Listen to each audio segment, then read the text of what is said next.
So there's this book that I read back, must have been around 2000. I read it.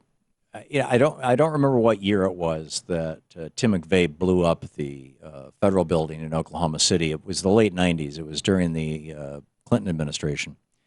And it was on the second anniversary of the Waco event. And that was not a coincidence. And very close to Hitler's birthday. It might have even been on Hitler's birthday. It was May something. But it was, this was a time of great significance to these people on the very, very hard right. And the Turner Diaries, I read it because so many people that I knew who were into this hard right philosophy, and this was before I was doing this radio show. I was just, we were living in Vermont. We had sold an ad agency in '97 down in Atlanta, and we had basically retired. We had a 7-year buyout to our employees, so we had some breathing room. And the book, and I kept hearing about the Turner Diaries, and that, what was the guy's name at Waco who thought he was the Messiah or something? David Koresh. Yeah, thanks, Shano. And Tim McVeigh, Tim McVeigh, I believe, had a copy of the Turner Diaries with him, if not, had referenced them. And it's a badly written novel. It's sort of like, what's the deal with badly written novels? I mean, I'm a bad enough fiction writer. I should probably try and write one myself. Ayn Rand and Atlas Shrugged. It's a terribly written novel, and it doesn't even make sense, right? Brother and sister inherit lots and lots of money in a railroad from their father, and their life is being made miserable by the unions and by the government bureaucrats. And this guy invents this engine and this steel, the special steel that they want to use that might or might not kill people. And the union says, well, wait a minute, we'd like to, have you test this before, our employees are on your train with it. And they're like, we don't need no stinking testing. We know what's right. We're billionaires. And then the billionaires go on strike, John Galt being the first, and they go off to Galt's Gulch and start their own little world. And everything's wonderful, but the whole rest of the country falls apart. That's Ayn Rand. That's Atlas Shrugged, okay? Because the billionaires went on strike. I'm wondering, were the billionaires like washing each other's toilets? I mean, did they plant each other's gardens? Did they build each other's houses? I don't think so. So it's like, it makes no sense. But Paul Ryan has based an entire political theology on it. Similarly, the Turner Diaries,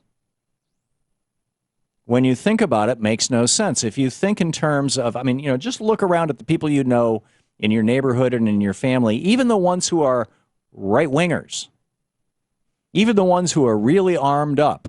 It's only the genuinely mentally ill, the people like the mother of the Newtown shooter, who just keep buying guns and guns and guns and have a basement full of food, of storage food, and they're just all into this whole Glenn Beck thing of you got to have a year's, well, actually it's a Mormon thing, got to have a year's worth of food for the end times, and the preppers, they call themselves, preparing for the end.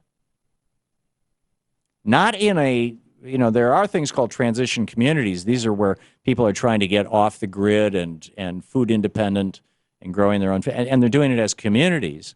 It's a very different thing from the preppers who are like getting their guns and getting ready. So in the Turner Diaries, in this novel, this guy finally gets pushed to the end, to the limit by the awful communist socialist government, and the Jews and the blacks and the Hispanics, the people of color. And he finally says, okay, enough of this, and he blows up a federal building.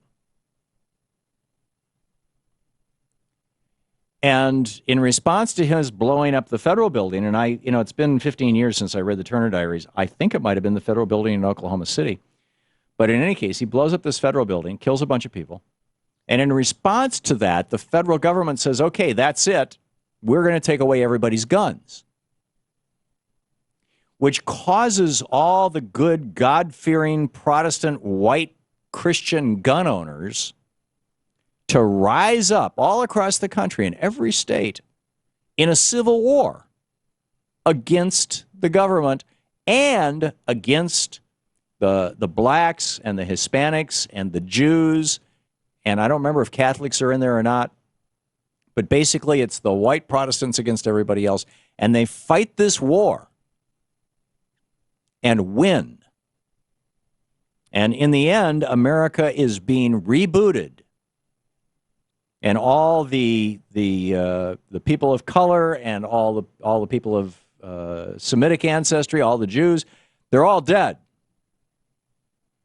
And the good religious guys, you know, with their guns and their cross, they're running the country now, and it's going to be a paradise,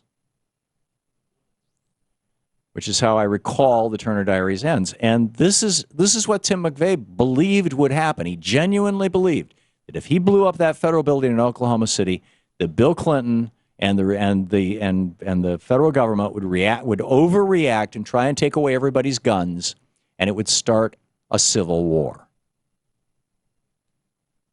And here we have now Cliven Bundy talking about a civil war. David Koresh at Waco. Hundreds and hundreds of AK-47s and M14s. He was ready for a civil war. And what animates a lot of this is this belief that as Reaganomics takes more and more hold of America and average working Americans see their paychecks shrinking and see their debt increasing, they're being screwed, and they know they're being screwed, and they assume it's because some black person someplace is getting some welfare from their tax money. And no, that's not an exaggeration. Richard Nixon based a political campaign on this, as did Ronald Reagan, as did George Herbert Walker Bush in the Willie Horton ads against Michael Dukakis.